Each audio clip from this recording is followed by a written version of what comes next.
अंदर रही है और के अंदर ही रहकर पढ़ी है। यूट्यूब अच्छा साधन है, उसको अच्छे से देखिए और व्यू। सभी व्यूअर्स कैसे हैं? आज हम आपके लिए साइंस 10th क्लास का एक और चैप्टर लेकर आए हैं, जो है चैप्टर नंबर 2, जिसका नाम है एसिड, बेसिस एंड सॉल्ट्स। ये एसिड, बेसिस एंड सॉल्ट्स बहुत ज़रूरी है आज की नॉर्मल लाइफ में पता करने के लिए। कैसे? जैसे मैन, ह्यूमन दो तरीके के होते हैं। पहला, जैसे कोई कहे गुड और बैड, ऐसे ही केमिकल सब्सटेंस दो तरीके के होते हैं। पहला कोई एसिड होता है, दूसरा कोई। तो जैसे हमने यहाँ पर लिख रखा है एसिड और बेस, तो हम इनको पहले डिफाइन नहीं करेंगे, पहले इनको हम समझेंगे कि ये होते क्या।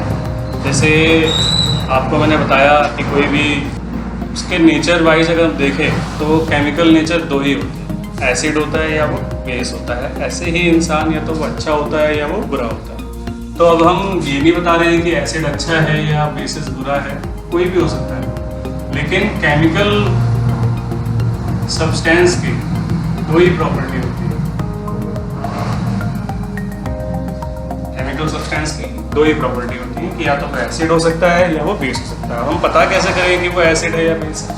सबसे पहली जो प्रॉपर्टी होती है कि इनका जो टेस्ट होता है वो इसमें सॉर और इसका टेस्ट ये बिटर। दूसरा, एसिड जो होते हैं ये, अगर हम पीएच पेपर की बात करें, ये ब्लू लिटमस को रेड कर देते हैं।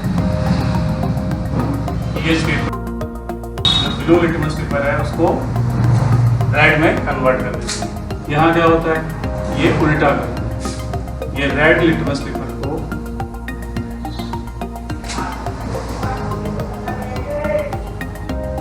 ब्लू में कन्वर्ट कर देते हैं। आएगा समझ में? और अगर थोड़ा सा और आगे चलें तो एक पीएच स्केल होता है।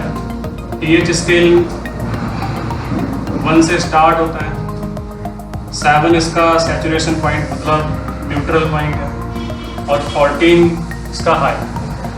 तो जितना ये कम होता है उतना ही एसिड कैरेक्टर बढ़ता है। तो हम ये कह सकते हैं कि इसकी जो पीएच वैल्यू होती है वो 0 से 7, और इसकी पीएच वैल्यू जो होती है वो 7 से 14। 7 जैसे वाटर हो गया, पुअर ब्लड, ये क्या होते हैं कि न्यूट्रल कैरेक्टर दिखाते हैं। ना वो एसिड होता है ना वो बेस होता है। कुछ इंसान होते हैं कि बनना चाहते हैं अच्छे लेकिन बुरे हो जाते हैं, और कुछ बुरे होते हैं वो अच्छे बनना चाहते हैं लेकिन काम उनके ऐसे होते हैं। तो कंफ्यूजन जो होता है न्यूट्रल पॉइंट में, ना वो अच्छा बन पा रहा है ना बुरा बन पा रहा है, उस टाइप का जो सब्सटेंस, केमिकल सब्सटेंस है, उसे न्यूट्रल कहते हैं। ना वो एसिड रहता है ना वो बेस। और इधर हम चलते हैं तो ये सारे बेस होते हैं, इधर हम चलेंगे तो ये सारे एसिड होते हैं। अब इनके एग्जाम्पल हमारे पास कौन कौन से एसिड हमें पता है। सबसे पहला है नाइट्रिक एसिड, इसका फॉर्मूला HNO3। उसके बाद है हाइड्रोक्लोरिक एसिड,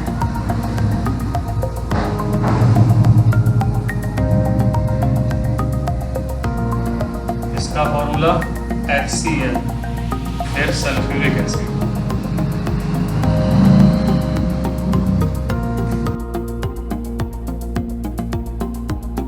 उसके बाद हमारा अगला एग्जाम्पल है कार्बनिक एसिड।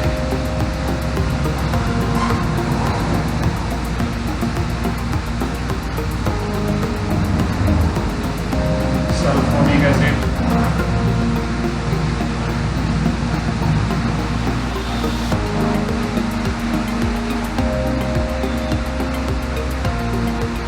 एसिटिक एसिड,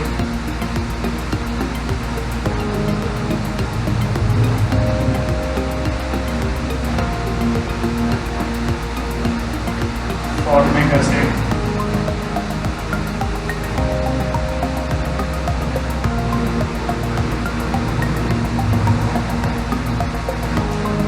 बेस के जो एग्जांपल है कास्टिक सोडा। कास्टिक सोडा जो होता है वो सोडियम हाइड्रोक्साइड होता है।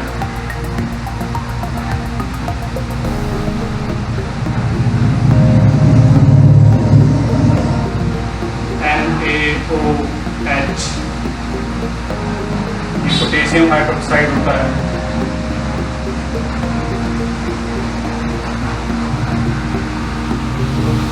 KOH लाइम वाटर है, इसको कैल्शियम हाइड्रोक्साइड कहते हैं।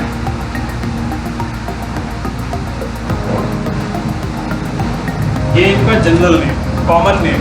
कॉमन नेम मतलब हो गया कि ऐसे नाम जो कि नॉर्मली यूज करते हैं। ये इनका केमिकल नेम, साइंटिफिक नेम।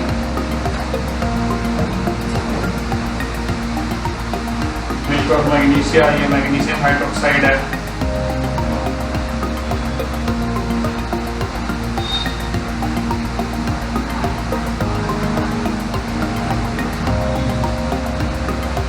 उसके बाद अमोनियम हाइड्रोक्साइड होता है।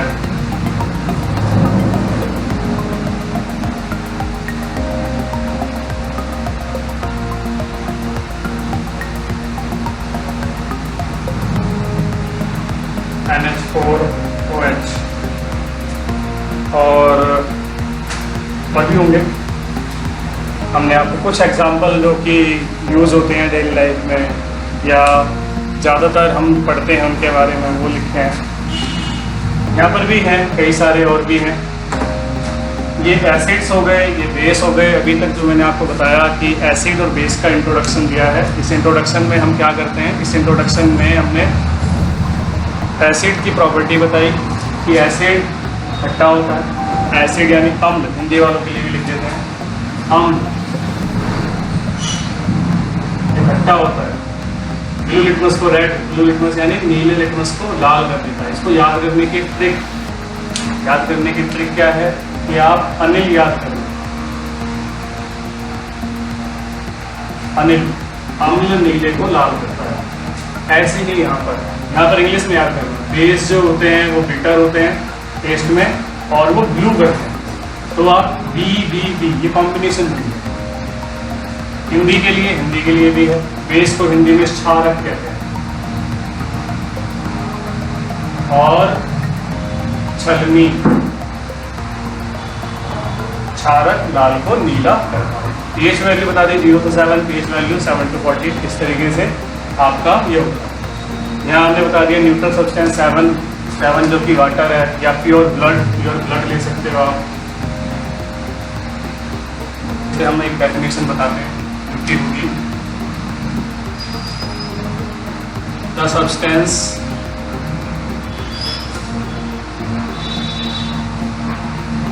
which is sour in taste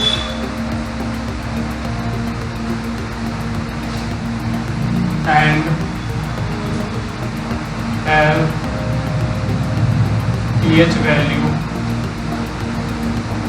0 to 7 and it can turn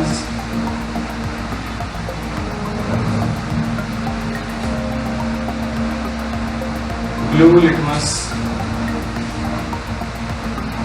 into red, उसे हम एसिड कहते हैं। एग्जाम्पल हमने पहले लिखवा रखे हैं, लेकिन हमने जैसे क्वेश्चन में बोला 2 एग्जाम्पल, तो आप लिख दीजिए HNO3 नाइट्रिक एसिड और सल्फ्यूरिक एसिड। क्लियर? यहाँ एक बताने वाली बात कि एसिड अपनी प्रॉपर्टी दिखाता है जब वहाँ पर थोड़ा भी मॉइस्चर हो, वाटर हो, नमी हो, तब दिखाता है। जैसे ड्राई आपने ले लिया, लिटमस पेपर ले लिया और उस पर कोई एसिड डाला तो वो नहीं दिखाएगा। उसको पहले पानी में डिप करना पड़ेगा, उसके बाद आप उसमें डिप करोगे तब उसकी प्रॉपर्टी दिखेगी। आगे बढ़ते हैं। बेस में the substance which is bitter in taste and has pH value 7 to 40 and it can turn red litmus into blue, तो उसे हम बोलते हैं base. For example caustic soda, जिसे हम सोडियम हाइड्रोक्साइड कहते हैं, कास्टिक पोटास, जिसे हम पोटेशियम हाइड्रोक्साइड कहते हैं, मिल्क ऑफ मैग्नीशिया, जिसे हम मैग्नीशियम हाइड्रोक्साइड कहते हैं। इनके कॉमन नेम याद कर लेते हैं। बच्चों को जब कॉमन नेम आते हैं तो पता नहीं उनको क्या हो जाता है, पता ही नहीं चलता कि किसकी बात कर रही, पढ़ाई नहीं है। लेकिन मैं आपको पहले ही बता रहा हूँ, ये आपका कास्टिक सोडा है जिसे हम सोडियम हाइड्रोक्साइड कहते हैं, ये कास्टिक पोटास है, पोटेशियम हाइड्रोक्साइड कहते हैं, मैग्नीशियम हाइड्रोक्साइड है जिसे हम मिल्क ऑफ मैग्नीशिया कहते हैं। फिर इनके बीच में डिफरेंस तो आई एम श्योर कि आप लोग लिख ही लोगे, तो मुझे लिखवाने की जरूरत नहीं है।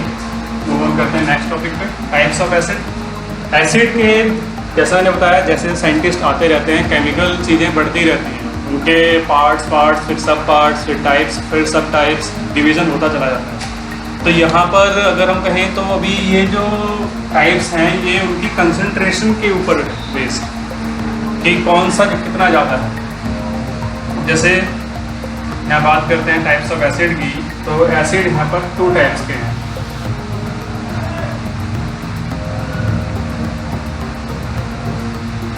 First strong acid, second weak acid.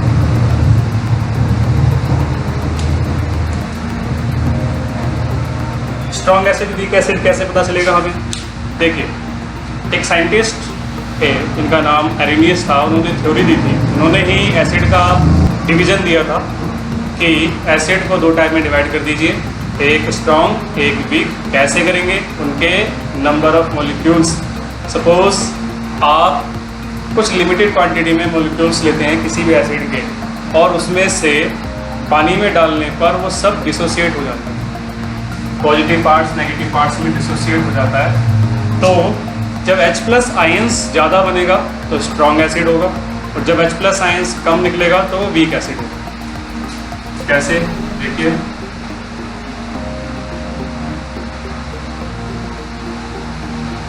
it is the acid which produce more H+ ions.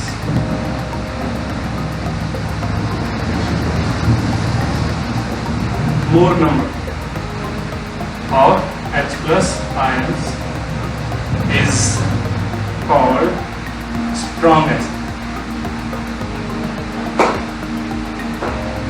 Example की बात करेंगे तो HCl है यहाँ पे। तो HCl को अगर आप देखें तो जैसे ही आपने इसको एक्वस बनाया, मीन्स पानी में डाला, H2O में डाला, तो ये क्या हो जाएगा? H+ और Cl- देगा। तो ये हो सकता है कि अगर इसके 1000 मॉलिक्यूल डाले गए तो 1000 में से 900 H+ आयंस में डिसोसिएट होता है, ज़्यादा नंबर में लिमिटेड। अब हम गिनने तो नहीं बैठे ना, हमने कभी गिना, बट इसमें ऑलमोस्ट कंप्लीटली हो जाता है। ऐसे ही दूसरा एग्जांपल लें, अगर हम CH3COH, तो यहाँ क्या होता है? H+ आयन बहुत ही कम मात्रा में आता है जब वो डिसोसिएट होता है। तो ये क्या हो जाएगा? ये आपका हो जाएगा वीक एसिड, जिसे हम माइल्ड एसिड कहते हैं। माइल्ड मतलब साइंटिफिक वर्ड है, कम का। ये स्ट्रॉन्ग,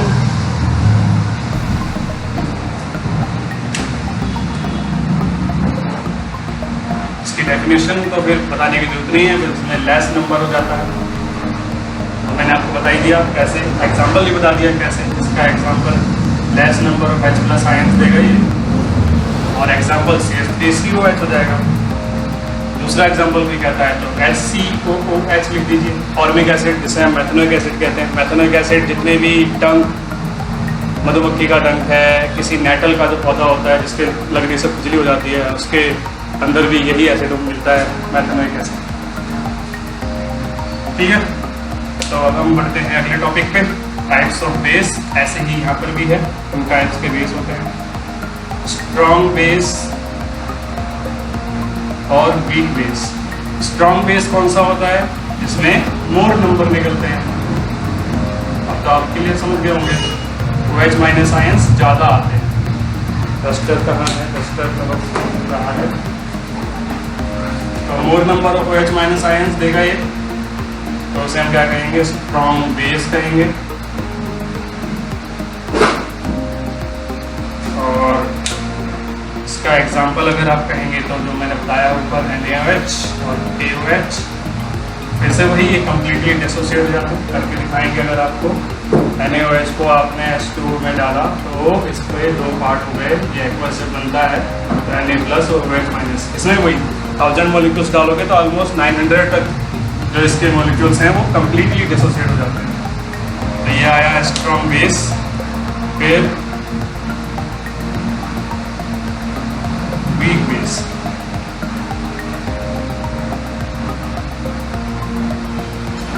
इसमें less number of OH minus ions होते हैं।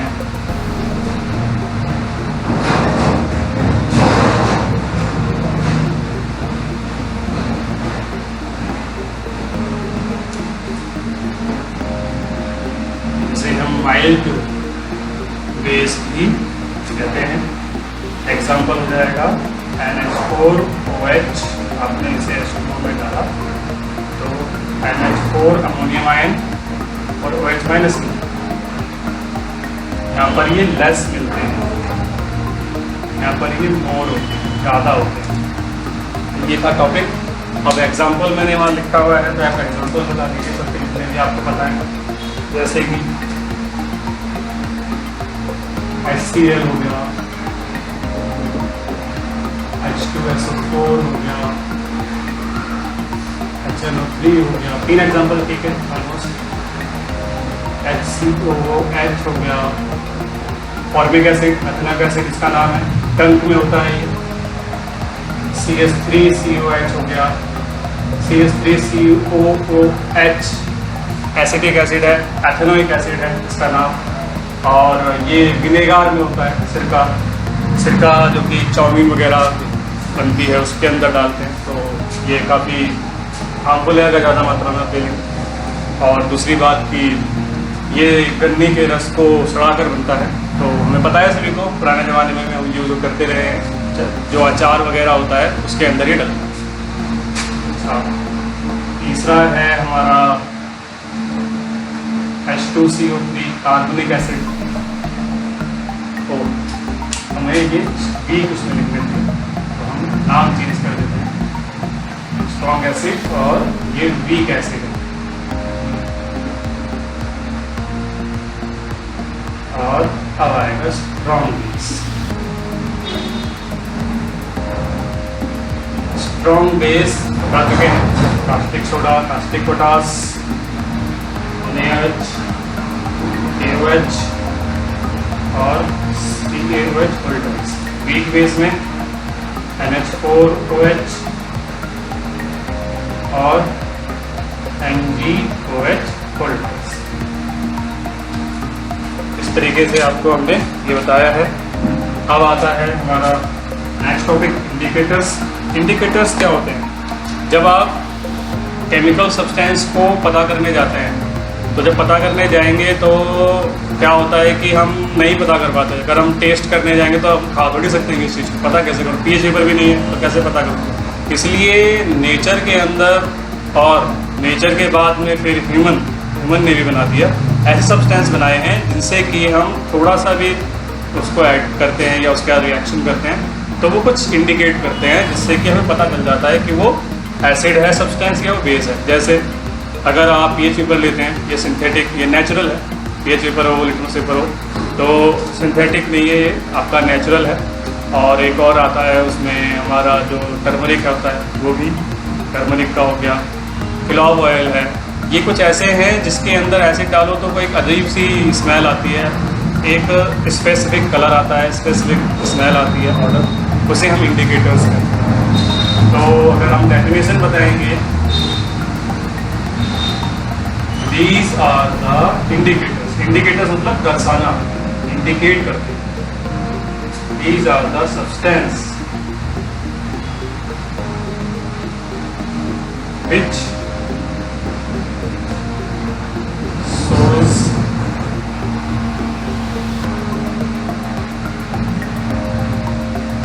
change in color और स्मेल को ऑर्डर भी कहते हैं, ऑर्डर।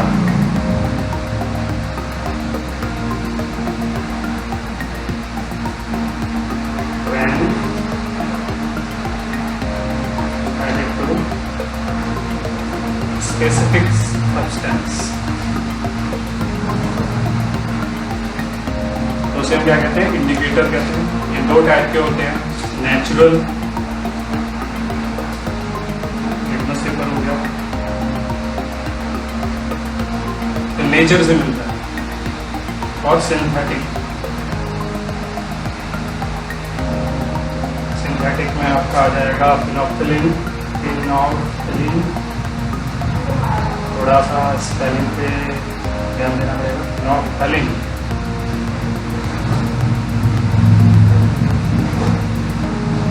और आइए हम आगे बढ़ते हैं। हमने भी इंडिकेटर्स पढ़ा। इंडिकेटर दो टाइप के, natural, the substance which we get by nature from, हमने नेचर से मिलते हैं, उन्हें कहते हैं नेचुरल इंडिकेटर्स। एग्जाम्पल है जैसे ऑनियन और वनीला एसेंस,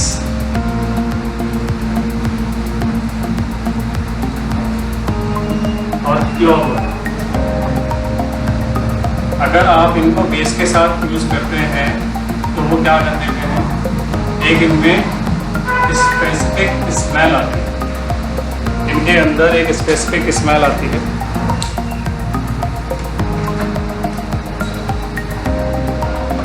इन वेज, लेकिन जब एसिड में करते हैं तो no change.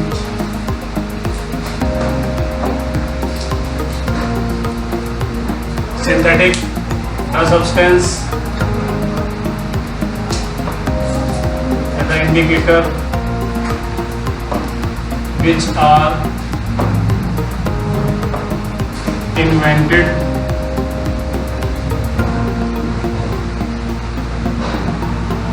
by man, invented या made by।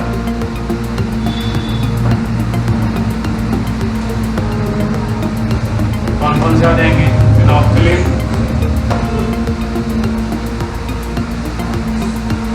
और phenyl orange, methyl orange.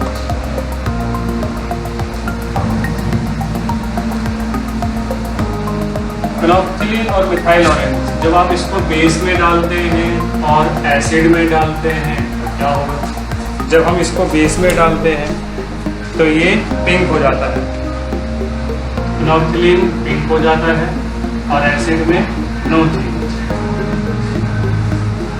Methyl orange भी ऐसी कलर चेंज करता है।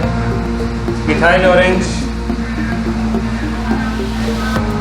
एसिड में रेड हो जाता है और इसमें नो चेंज। याद रखिएगा, थोड़ा सा रिवर्स है। मिथाइल ऑरेंज जो होता है उसका जो कलर है वो ऑरेंज होता है कलर।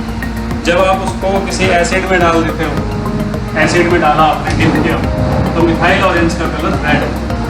फिनोप्थिलीन को जब बेस में डाल देते हैं, फिनोप्थिलीन कलरलेस होता है, बेस में डाल देते हैं तो पिंक रहता है, पिंक हो जाता है, और जब एसिड में करते हैं तो नो चेंज, कोई चेंज नहीं होता इसमें। इंडिकेटर्स ऑल फैक्ट्री क्या होते हैं? ऑल फैक्ट्री ऐसे इंडिकेटर्स होते हैं, द इंडिकेटर्स विच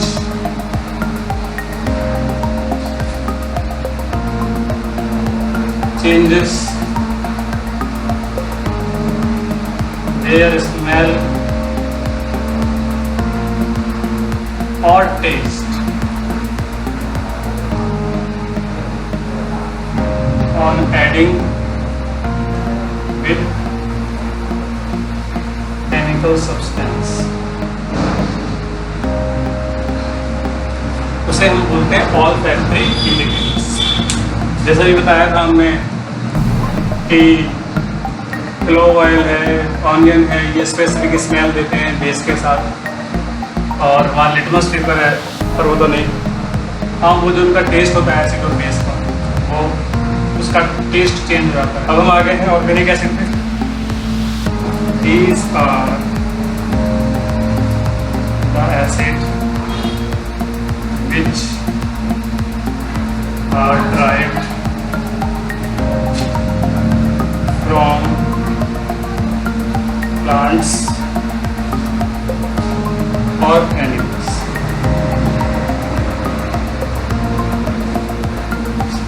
जैसे हमें पता है CH3COOH है, ये कैसा एसिड है? ये एसिडिक एसिड है, सिरका में होता है। सिरका कहाँ से होता है? शुगर कैन, गन्ने से मिलता है, तो इसीलिए ये ऑर्गेनिक है।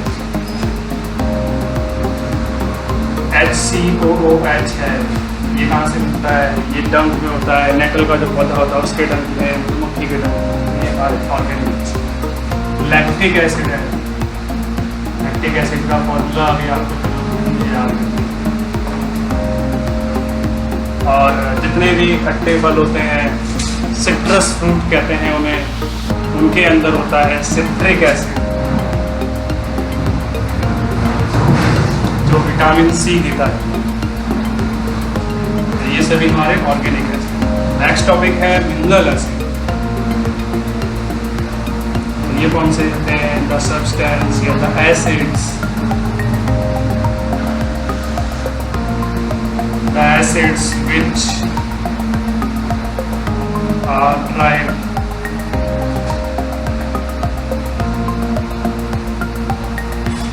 from mineral of earth। जो मिनरल होते हैं, खनिज होते हैं, खनिजों से जो एसिड मिलता है उसे हम मिनरल एसिड कहते हैं। एग्जाम्पल हो जाएगा H2SO4, HNO3, H2SO4, HNO3, ये हमारे मिनरल एसिड हैं।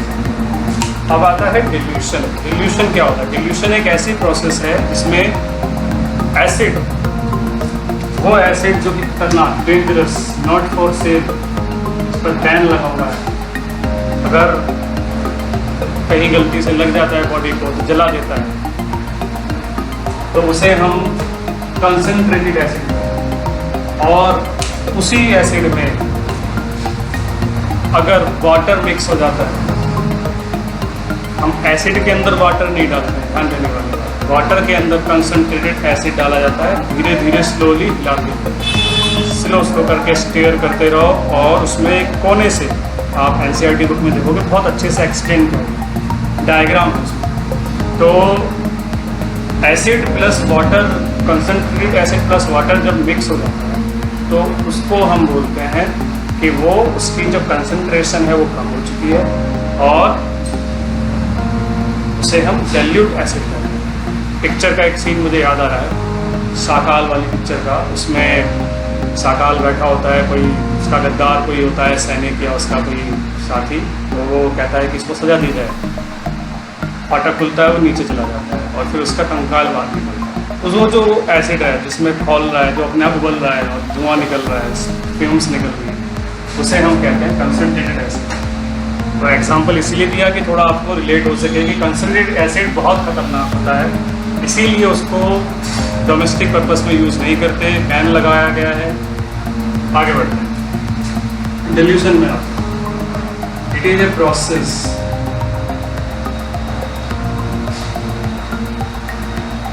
of decreasing concentration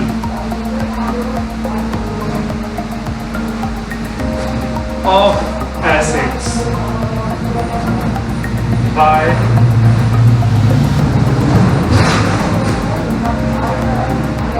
adding concentrated acid into water slowly with stirring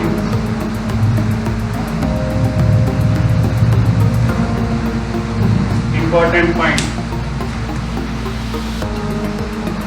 Water should not mixed in acid. अगर आपने वाटर डाल दिया इसके अंदर, इसमें एसिड है, तो वाटर तो चला जाएगा अंदर, लेकिन एसिड प्लस आउट बाहर आ जाएगा और आपको इंजरी हो सकती है, खतरनाक इंजरी। आगे बढ़ते हैं। लैब के अंदर भी कंसंट्रेटेड एसिड नहीं होता है, रखते ही नहीं है, फिर भी जो होता है उसको भी बोलते हैं कि इसको छूना नहीं है। बच्चे फिर भी बच्चे हैं, इसीलिए लैब के अंदर कंसंट्रेटेड एसिड नहीं। अब आता है antacid. It is a substance which decrease the effect of acid by adding into it and lower down the pH value. pH value जैसे हमारी, जब हम ज़्यादा ऑयली फूड वगैरह मुझे में स्वाद में खा जाते हैं, जैसे समोसे वगैरह हैं या छोले भटूरे या कुछ कभी ज़्यादा हो गया, तो पेट के अंदर गैस एसिडिटी बनना शुरू हो जाती है, क्योंकि उतनी मात्रा में जो खाया है उसी मात्रा में एसिड आता है। जब ऐसे ज़्यादा मात्रा में होगा तो एसिडिटी होगी, नॉर्मल सी बात है। जब एसिडिटी होती है तब हमको कहा जाता है कि इनो पानी में घोलो और ले लो, या और भी कई सारी चीज़ें आ रही हैं। अगर एक नेचुरल सब्सटेंस का नाम है, मिल्क ऑफ मैग्नीशिया बोला जाता है, ले लीजिए। और भी चीज़ें आ रही हैं, जेलोसिल वगैरह टैबलेट हैं, कई सारी चीज़ें, तो वो एंटासिड कहलाता है। एग्जाम्पल में आपको अगर बताएंगे तो आप मिल्क ऑफ मैग्नीशिया लिख लीजिए, मैग्नीशियम हाइड्रोक्साइड लिख लीजिए। क्लियर हुआ? अगला टॉपिक है alkali. It is a substance, बल्कि ये base, it is a base which is soluble, जो कि सॉल्यूबल है इन वाटर, या वो बेस जो पानी में सॉल्यूबल होता है उसे हम अल्कली कहते हैं। कि जितने भी बेस हैं, all alkali are bases, but not all bases are alkali.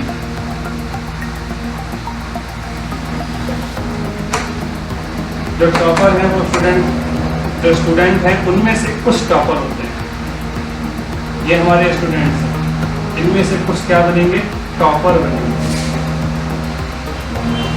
देखिए, क्या सारे बच्चे टॉपर बन सकते हैं? नहीं बन सकते।